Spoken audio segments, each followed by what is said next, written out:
and that would be the fifth and most important and most deserving of stone faces.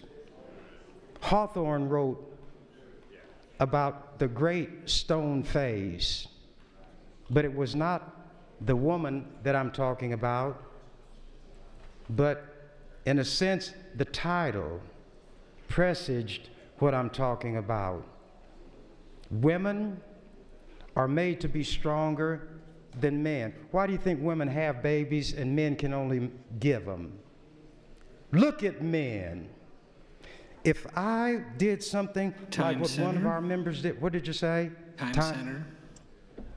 Thank you, Senator Chambers. Senator Hart, you're recognized. Thank you. Thank you, Mr. President, Mr. Speaker. I want you all to see that I voted yes. I want it on the record with that last amendment from the fiscal office. When I think their requests are valid and just, I will support them. And I am happy that Senator Stinner will now support this proposed rule change.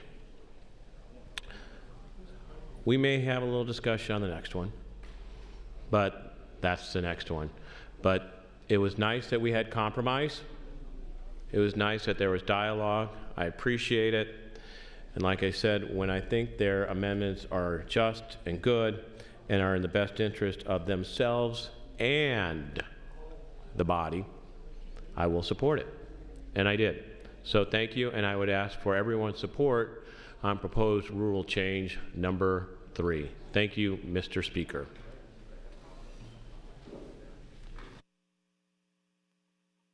Thank you, Senator Hart. Senator Chambers, you're recognized.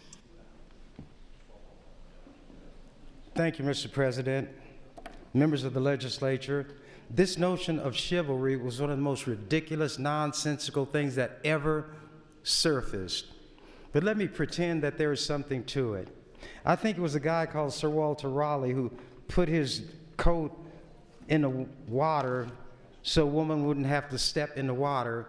But the part of the story you don't get, Raleigh was probably one who hated women, because when she stepped on the coat, she discovered to her despair and amazement that there was a deep hole that the coat covered, and she disappeared from sight immediately. I'm making that up, I think. He also was a clever fellow. He was going to show how much smoke weighed.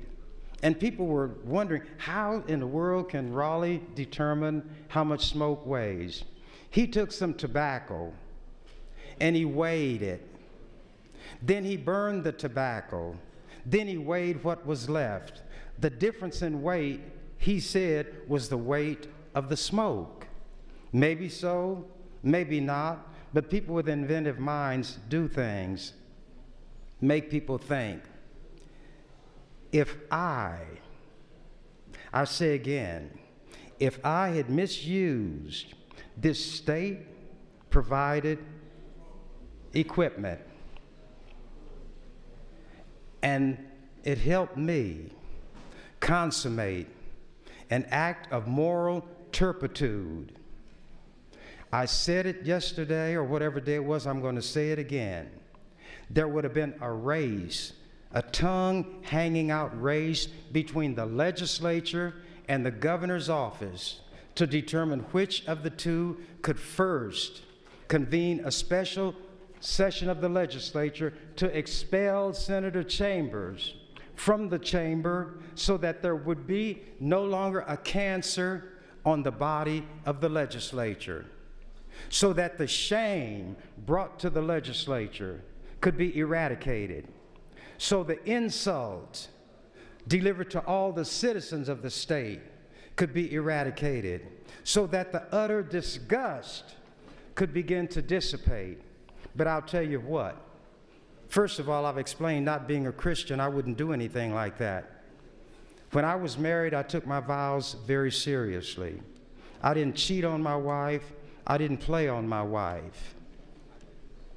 If I had slipped into the religious notion that God talks to me and was doing something like that, if I did something like that, get on Skype and masturbate with a woman, you all wouldn't have to be talking like I'm talking now. You would be saying, where did Senator Chambers go?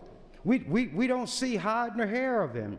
Did he dig a hole, climb in, and pull the hole in after him? That's because I have enough decency to recognize that if I did such a horrendous, vile thing, to violate the public trust, to shame and humiliate my family, my friends, nobody would have to tell me, Ernie, you know what to do. It would have been done. You would never see me again. You wouldn't see me bouncing around, making threats to employees of the legislature about who you better not work for, walking behind women and making obscene noises. That's not the way I operate, and you all embrace that. And you know why I haven't made a motion to expel or impeach Senator Kentner? That's not just my job. 1 minute. It's the legislature's job. He's you all's buddy. You all want to forgive him, but you all are so harsh and mean-spirited when we talk about other people who didn't do things like that, who may have genuinely made a mistake. Harshen the punishment.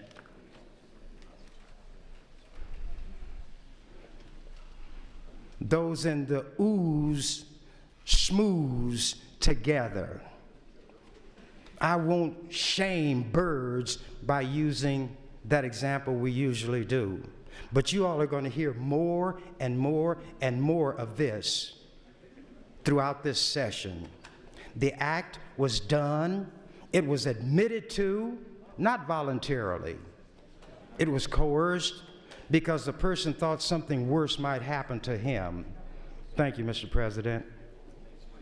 Thank you, Senator Chambers. Seeing no one wishing to speak on the motion, Senator Har, you're welcome to close.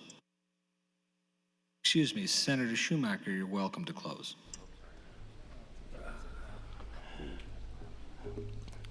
Ladies and gentlemen of the legislature, Mr. Speaker, I think we've had a full, good debate on this rule, and I think the various parties have reached an accommodation. I'd encourage your green vote for proposed rule change 3. Thank you. Thank you, Senator Shoemaker. The motion before us is the adoption of rule change number 3 to the rules. All those in favor vote aye. All those opposed vote nay.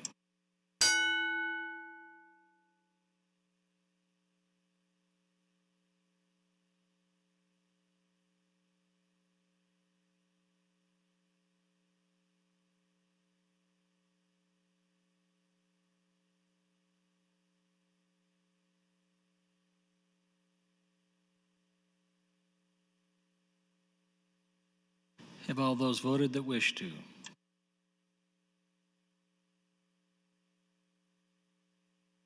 Record, Mr. Clerk.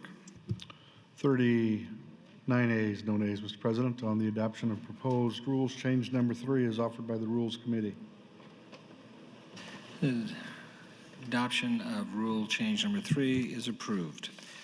I'd like to announce guests of Senator McDonald underneath the South Balcony, the Omaha Firefighters Union, Local 385. Would you please stand and be recognized?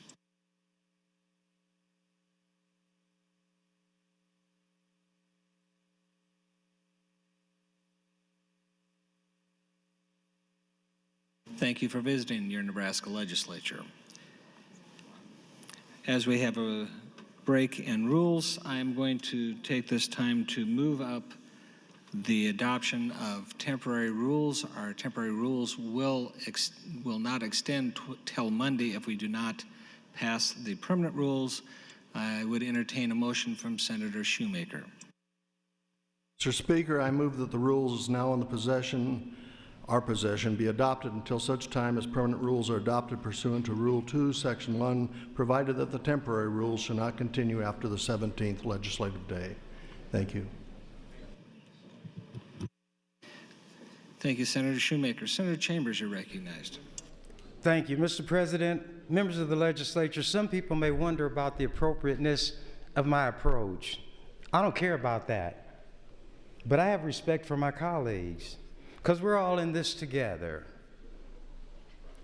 I'm reading from an article dated October 26, 2016, and it's about a complaint filed against me for writing rhymes about Senator Kempner and distributing them, copying them on the equipment of the state. A complaint was filed against me to the Accountability and Disclosure Commission. When these complaints are filed, the person against whom it's filed has the opportunity to let it be kept in confidence. I did not do that. And I'm going to use this to show how one of our colleagues didn't tell the truth to the public, and nobody made much of it. This is a letter that I wrote, if I can find it. If I can't, then I'll just tell you what it said. I wrote a letter to the Accountability and Disclosure Commission, and they will keep all of that confidential unless they receive in writing from the accused a letter. The letter was very brief, and I sent a copy of it to all the senators-elect and everybody else, but it stated that I am an elected official, and such being the case, whenever a sworn complaint is made against such an official, my belief is that the public should know about it. It should not be kept confidential. I want it publicized by the commission, everything they do to be done publicly. And that's what was done. I received notifications along the way as they took action. Then they notified